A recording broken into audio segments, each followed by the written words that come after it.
انہیں خود نہیں پتا تھا کہ اس کالج کے سب سے پہلے ریسٹریکیٹ کو وہ ایک موٹیویشنل سیشن دینے کے لیے بلوا رہا. اسی کالج سے مجھے ریسٹریکیٹ کیا گیا تھا کراچی کے اندر, اور آج یہیں پہ کھڑا ہو کے ان کو خود نہیں پتا مجھے ہی بلا لیا انہوں نے یہاں پہ لیکچر دینے کے لیے. میں نے کہا تنہائی بھی ایسی اپناؤ, خاموشیاں بھی ایسی اپناؤ کہ اتنا وجود تمہارا ختم ہو جائے کہ تمہیں بلاتے وقت بھی انہیں یاد نہ ہو کہ یوسف جو ہے نا اس ٹائم پر مصر کا بادشاہ بن چکا ہے.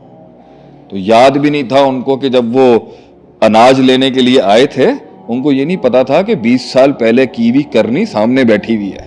انسانیت کے ساتھ اللہ کا یہ رویہ رہا ہے, یہ سنت رہی ہے کہ جدھر سے آپ کو نکالا گیا نا وہی آپ کو ایک دن کہیں گے کہ تم خرید لو, یا وہاں پر ان کو ایسے پھنسائیں گے کہ وہ بکے گا نہیں. یہ ہم سے سوال پوچھنے آتے تھے, کتاب کیا ہے, اصول کیا ہے, فقہ کیا ہے, اخلاق کیا ہے. ایک کالج نے مجھے ریسٹریکیٹ کیا تھا نا فرسٹ ایئر میں, تو میرے والد صاحب نے بڑا پلیڈ کیا تھا ان کو, تو میری لڑائی ہو گئی تھی وہاں پر. میں کھول دیتا ہوں بات یہاں پر, کوئی مسئلہ نام نہ لیجیے گا, نام تو میں کبھی بھی نہیں لوں گا. I have never taken names. It's not my manhaj to take names. تو بڑی بےعزتی تھی, بڑا حساب کتاب تھا. اللہ کی ایک سنت ہے یہ کہ اللہ نے یہ 360 گھمائے گا وہاں پہ. So if that happened in 97, تو Huzaifa took me to that college. انہوں نے اپروچ کیا کہ ہم ان کا لیکچر کرانا چاہتے ہیں, لیکن کبھی کبھی غلطی سے تاریخ کے ناموں سے ایسا میرا نام غائب ہوا. انہیں خود نہیں پتا تھا کہ اس کالج کے سب سے پہلے ریسٹریکیٹ کو وہ ایک موٹیویشنل سیشن دینے کے لیے بلوا رہا. یہ بیٹھ کے ہنس رہا ہے پیچھے بیٹھ کے. حذیفہ کب گئے تھے ہم لوگ؟ 18-19 میں ہم گئے, تو میرے خیال سے 20 سال لگے مجھے. اب آپ یہ مت سمجھیے گا کسی بالی ووڈ مووی کی سٹوری ہے, یہ پیچھے بیٹھا ہوا. تو وہاں میں لیکچر دے رہا تھا, تو I was giving my lecture and in the middle of it مجھے چڑھی کہ میں کروں بات, تنگ کروں ان کو. تو کچھ پرانے دور کی باقیات وہاں موجود تھی, ٹیچرز تھے وہاں پہ, تو میں نے وہاں پہ کھول دی بات کہ یقین کی بات کرنی ہے نا, تو یہ یقین دیکھو. اسی کالج سے مجھے ریسٹریکیٹ کیا گیا تھا کراچی کے اندر, اور آج یہیں پہ کھڑا ہو کے ان کو خود نہیں پتا مجھے ہی بلا لیا انہوں نے یہاں پہ لیکچر دینے کے لیے. میں نے کہا تنہائی بھی ایسی اپناؤ, خاموشیاں بھی ایسی اپناؤ کہ اتنا وجود تمہارا ختم ہو جائے کہ تمہیں بلاتے وقت بھی انہیں یاد نہ ہو کہ یوسف جو ہے نا اس ٹائم پر مصر کا بادشاہ بن چکا ہے. تو یاد بھی نہیں تھا ان کو کہ جب وہ اناج لینے کے لیے آئے تھے ان کو یہ نہیں پتا تھا کہ 20 سال پہلے کی ہوئی کرنی سامنے بیٹھی ہوئی ہے, اور اب فائنانس منسٹر ہے پورے ریجن کا, وہ پورے ناردرن افریقن کانٹیننٹ کا کنگ ہے وہ. اس کے حکم کے اوپر 50,000 علاقوں میں غلہ جاتا ہے. تو جس کے ساتھ وہ کنویں میں کی تھی نا کبھی, وہ بیٹھا ہوا سامنے, بھول جاتا ہے آدمی. اتنے بھول چکے تھے کہ جب وہ پیالہ پکڑا گیا تو کہہ دیا اس کے تو بھائی نے بھی پہلے چوری کی ہوئی ہے. اتنے بھولے ہوئے تھے کہ that's in front of you. تو this is how it is. اللہ تعالیٰ ہمیشہ آپ کو ان بستیوں میں لے کے جائے گا جہاں سے کبھی نہ آپ نے نکالا ہوگا, لیکن وہ آئے گا. ہاں, اور اس وقت بھی سنت ہمیشہ بڑے لوگوں کی اور انبیاء کے لیے آپ نے ظرف دکھانا ہے. You have to show grace over there کہ نہیں جی الحمدللہ ہم عزت کرتے ہیں. تو ہم بھی آج کسی سے بھی ملاقات ہوگی, پہلے صبر دکھا کر ایگزٹ لے لینا. اگر آپ کو لگ رہا ہے کہ پانی گزر گیا, اپنی زندگی کی فتوحات اور اپنا سٹرگل کرتے رہیں. وہ کنویں اور وہ بستیاں جہاں سے آپ کا جینا تنگ کیا گیا تھا وہاں اللہ لے کے جائے گا, آپ نہیں جائیں گے وہاں پہ. وہ اللہ کی ایک سنت ہے, یہ ہوگا. جس گھر سے آپ نکالے گئے تھے اس گھر کو اللہ آپ کو دلوائے گا. یہ تو میں نے ابھی دیکھا ہے, ابھی سامنے میرے کو لکھا ہوا آیا تھا, کوئی انڈین ایکٹر ہے, اس کا باپ جس ہوٹل میں جاب کرتا تھا نا ایز اے ویٹر, اس نے 3 ہوٹل خریدے ہیں ابھی. وہ آئی جسٹ ہرڈ, ایک سامنے میرے لکھی ہوئی وہ آ گئی, وہ ہیڈنگ آ گئی سامنے. یہ تو اللہ مسلمانوں کی نہیں, انسانیت کے ساتھ اللہ کا یہ رویہ رہا ہے, یہ سنت رہی ہے کہ جدھر سے آپ کو نکالا گیا نا وہی آپ کو ایک دن کہیں گے کہ تم خرید لو, یا وہاں پر ان کو ایسے پھنسائیں گے کہ وہ بکے گا نہیں. تو ایک گھر سے ہمارے کسی بڑے کو نکالا گیا تھا, تو جب کراچی کے اندر وہاں حالات خراب ہوئے نا, تو وہ گھر بیچنے کے لیے وہ ترستے تھے, اتنے برے حالات تھے اس علاقے, وہ گھر نہیں بکتا تھا. تو کبھی اللہ وہاں پہ ایسا پھنسائے گا آپ کو کہ وہ بستی عذاب بن جائے گی, یا کبھی کبھی آپ کا اس بستی میں آنا لازم ہوگا.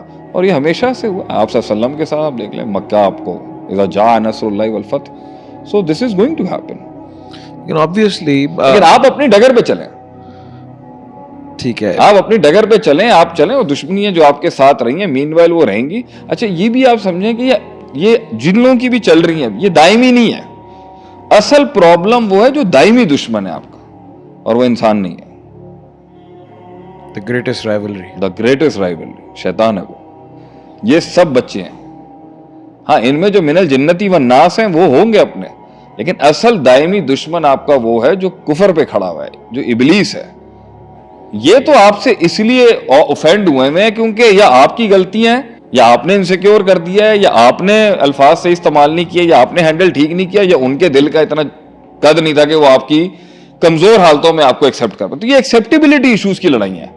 تو کہا تھا نا اس نے, ابو جہل نے, کہ بھائی ہماری اور بنو ہاشم کی صدیوں سے چلتی آ رہی ہے. یہ پیچھے سے 3 خاندان تھے بڑے, کعب کے, میرے خیال سے کعب کے تھے, یہ میں نام بھول گیا اس کا, کعب نہیں تھا. یہ 3 خاندان جو ہے نا, بنی عبد الدار, یہ بیٹے ہیں نا, یہ بنو مخزوم اور بنی ہاشم, یہ کلب کے کی اولادیں ہیں یہ ساری. یہ پورا جو شجرہ ہے آپ سے عدنان سے لے کے جو نیچے تک تو لگ گئی آپس میں, صدیوں سے چلتی آ رہی ہے ان کی. اس میں ہاشم بھی ہیں, عبد المطلب بھی ہیں, یہ سارا چلتا آ رہا ہے وہاں سے. تو وہ کہتے ہیں سارے پریویلیجز کے اندر بنو عبد الدار جو ہے وہ بنو عبد الدار کی بھی بڑی لگتی ہے ان سے. تو یہ جو حجر اسود کا جو جھگڑا ہوا تھا اسی پہ تھا نا بھائی, کہ آسمان سے اگر پتھر آیا تو بھائی ہمارا ٹرائب اون کرے گا. صحیح. وہ کہہ رہے بھائی تسی کتوں, اسی چودھری ہیں, اسی کریں گے. تو وہاں سے بنو مخزوم نے کہا آپ دونوں کھاتے میں نہیں ہو, بنو مخزوم ول لیڈ. اب خالد بن ولید بنو مخزوم ہے, ابو جہل بنو مخزوم ہے, اور یہ آپ کے نبی صلی اللہ علیہ وسلم کے سارے تایا, عباس, ابو طالب, یہ سارے بنو ہاشم ہیں. تو یہ جھگڑا پڑ گیا وہاں پر. انہوں نے کہا بھائی صبح جو سب سے پہلے حرم میں انٹر ہوگا وہ سیٹل کرائے گا. تو وہاں بھی آپ صلی اللہ علیہ وسلم کی بڑی شان ہے, آپ نے کیا آربیٹریشن دکھائی ہے. چادر دی, تینوں کے ہاتھ میں رکھا, تینوں کو ہاتھ لگوا دی, تینوں بڑے ہو گئے. ناک کا مسئلہ تھا نا, تو انہوں نے یہی کہا تھا نا بھائی ہر مسئلے کے اندر بنو ہاشم چودھری ہیں. حاجیوں کو سروس کرنے کا جو بیڑا جس کے پاس ہوتا ہے نا, اس کی رسپیکٹ پورے عرب میں تھی, بنو ہاشم. تو اس طرح انہوں نے کہا تھا بھیا سب کچھ تو ان کا چل رہا تھا, نبوت ان کو مل جائے یہ میری ناک نہیں پڑتا, this is it, we can't take it. تو وہ ابدی دشمنی تھی, بڑی کڑ تھی ان کی. جب بنی اسرائیل کی بھی یہی کڑ ہے, لیکن ڈفرینٹ تھوڑا سی نوعیت کی تھی. بنی اسرائیل نے کہا, یہودیوں نے کہا, انہوں نے کہا کیونکہ ہم ہمیشہ سے ڈپرائیوڈ ہیں, ابو جہل کی دشمنی کی, ہم ہمیشہ سے ڈپرائیوڈ رہے بنو مخزوم, تو اب ہم کم سے کم نبوت کے ایسپیکٹ کے اندر جو ہے نا بنو ہاشم کو ایکسیپٹ نہیں کر سکتے. باقی بہت کچھ برداشت کیا ہم نے, یہ نہیں ہو سکتا. ایون کہ آپ دیکھیں کہ جب عبد المطلب نے وہ منت مانگی تھی کہ میں ایک بیٹا قربان کروں گا, وہ سارے معاملے کے اندر بھی جو ہے نا, ادھر بھی دیکھیں تو کوئی بنو مخزوم کا ایک معاملہ آتا ہے, وہ پھر وہاں سے ڈس اورینٹ ہوتے ہیں کہ بنو ہاشم کی بات ہمیشہ مانی جاتی ہے. زمزم مل رہا ہے, ابو طالب کو مل رہا ہے.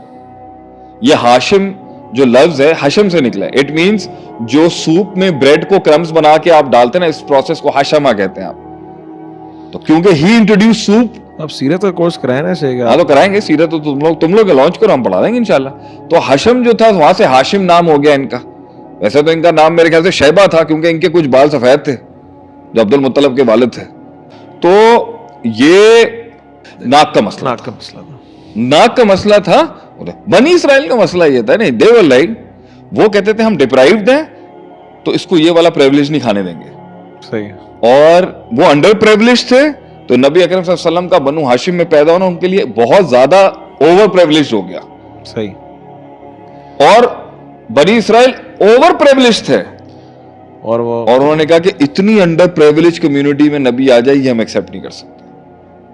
ان کی تو ڈومین ہی ڈفرینٹ تھی.